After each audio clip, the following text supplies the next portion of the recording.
Yun, what's up mga kautak? Another day, another tips from Use Your Brain.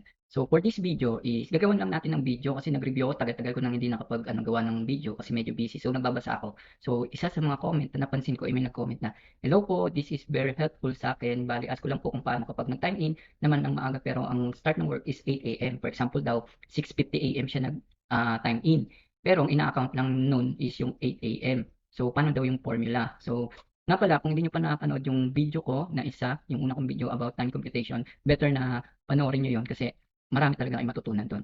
So, yung scenario dito is, yung usually sa Pilipinas na kahit siguro sa ibang bansa na, kunwari, start ng pasok mo 8 a.m., ina-account yung 8 a.m. na umpisa. Pero kapag nag-login ka ng mas maaga, 7 a.m., 6:30 a.m., so parang sinasabi na 8 a.m. ka pa rin pumasok. Parang, alam mo yun, yung um, walang bayad yung early time in pero yung late may bawas, 'di ba?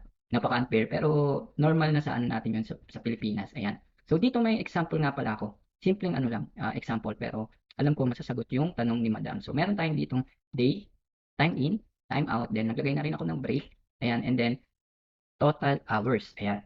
Ngayon, so ang gagawin natin is himay-himayin natin yung formula kasi pag inano natin is baka sumabog yung utak nyo or malito kayo. Ayan, kasi kapag dinire-diretso natin. So, una natin gagawin na formula is i-account natin yung concern ni Madam na mag-early time in is 8 a.m. pa rin, di ba? So, yun ang unang i-account natin. For example, ito, may dito may AM, ayan, dito may 6:30 AM. Gusto niya, kung kahit login daw ay 6:30 AM, is 8 AM pa rin yung parang ma-account na login time niya. So, yun ang gagawin natin. So, yun muna yung gagawin natin. So, equals, ayan, if. Ayan, gamit lang tayo ng if na function.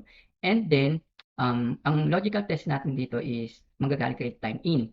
Si time in niya daw, dapat, ayan, kung less than siya or equal sa 8 AM, ay, wait ko, sa 8 AM. So, ang 8 AM, pag tinanong nyo sa number is 8 divided by 24 siya. Bakit siya 8 divided by 24? Ayan, napaliwanag ko yan dun sa una kong video, pero paliwanag na rin natin na mabilisan. So, kasi po, kapag 8 po yung nilagay lang natin diyan, consider yan as 8 days, no? Hindi siya 8 AM. So, kailangan 8 divided by 24 kasi 24 hours ang equivalent ng isang araw. Ayan. So, 8 AM is, kaya 8 yan kasi 8 yan, parang, parang military hours. Ayan. So, comma. So, value true. Paano kapag less than or equal naman siya sa 8 AM? Anong mangyayari? So, ito na yung gusto niya. Dapat 8 AM pa rin yung lalabas. Ayan. Pero, ayan. Pero paano kapag hindi naman? Kung hindi naman siya equal to 8 AM, yung sumobra siya sa 8 AM, di ba? Kunwari greater than siya sa 8 AM. So, ang gagawin nyo na is click nyo na ito. Ayan. And then, close parenthesis. Ayan. So, copy natin bababa. So, dyan. So, dito, ma-account natin yung concern ni Madam. Paano kapag 6:30 AM ako nag-login? Dapat 8 pa rin. So, ganyan. So, lumabas na 8. Pero, yung mga more than 8 AM, which is itong 8:30 AM, ayan, so lalabas pa rin siya na 8:30 AM ah, na nag-log in. So, ma-account yung late niya na 30 minutes. Gaya dito, 7:25, so 8 AM pa rin yung nakalagay. So, yun ang unang bahagi pa lang ng formula. Hindi pa yan yung total hours natin, no, na computation. So, ngayon, dahil meron na tayong ganoon, so na-account na natin, so pwede na nating gawin yung kung paano computein yung total hours. So, madali lang. So, ang gagawin lang natin, is, copy natin muna ito. Ayan, ayan, ayan, ayan, ayan, ayan, ayan. Ayan, ayan, ayan. So, dito, sa umpisa, ayan, sa umpisa, i-click nyo itong timeout. Ayan. And then, less, ayan. So, ibig sabihin, itong timeout, less yung output ng if natin kanina. So, pag in-account nyo yan or in-enter nyo, lalabas na yung 9. Ayan. Copy natin pababa. Ayan. So 9 na siya. So, ayan, nag-ano siya, may sharp dito. Ayan. So, normally, lumalabas tong sharp na to sa mga ibang version ng Excel na hindi inaano yung tawag dito negative or oo kasi nagiging negative yung value dito. Kasi kung mapapansin nyo, tingnan nyo ito. Nag-login siya ng 7:25 AM tapos nag-out siya ng 8 AM na. No, ng 7:30 AM na. So, yung 7:25 AM dito is, di ba, ano siya, ginagawa siyang 8 na. So, 8 tapos 7:30. So, mas malaki or mas maliit yung 7:30 AM kaysa sa 8 AM, di ba? Na ano yun, na, yung ba sa So, kaya, naging negative siya. So, naturo ko to, yung unang part ng video, o yung unang video ko for time computation. Kaya, ang gagawin natin, lalagay din natin yung tinuro ko doon. So, ang gagawin lang natin, ano lang natin yung formula na yan. Ayan. So, ang gagawin natin, copy lang natin tong part na to. Yung nagiging, ano siya, 8. Ayan. Ayan. And then, dito sa unahan is lagay tayo ng if ulit. Ayan, if si ito is less than yung if natin na part na 'to, ang mangyayari, um, si C2, ayan, ito huwag niyo na burahin, C2 ay lagyan natin 'to ng greater than na lang pala, greater than. So, kung si C2 is mas malaki kay time in, ayan, yung if natin na yan is, ayan na yung magiging value.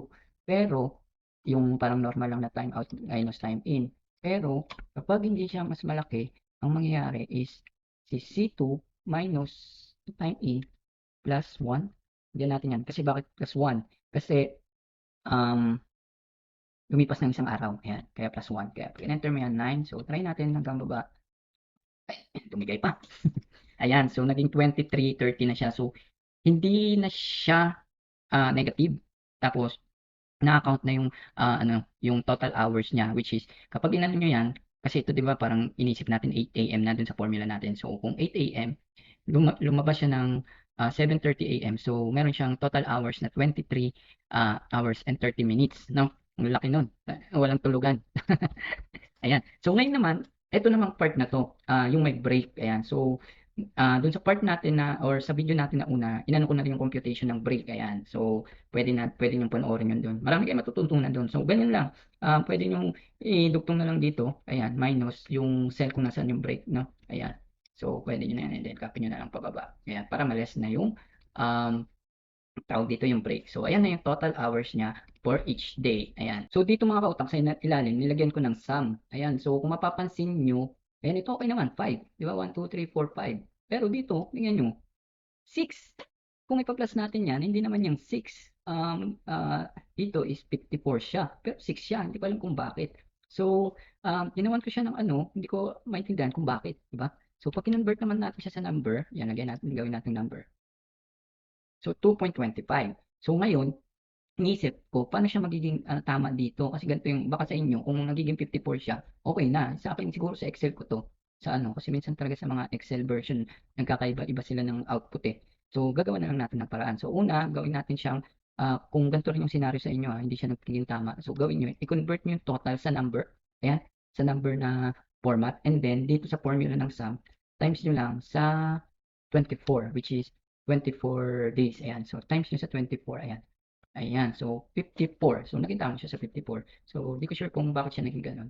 Pero, nagawa naman natin siya ng paraan. So, kaya kung sa inyo mangyari din yun, so, pwede nyo gawin yung way na ginawa natin. So, ayan. So, ganun lang kadali kung paano gawin yung formula kapag mas maaga ka pumasok doon sa accounted na pasok nyo sa araw. Ayan. So, yun lamang po. Sana may natutunan kayo. Yun lamang po at maraming salamat.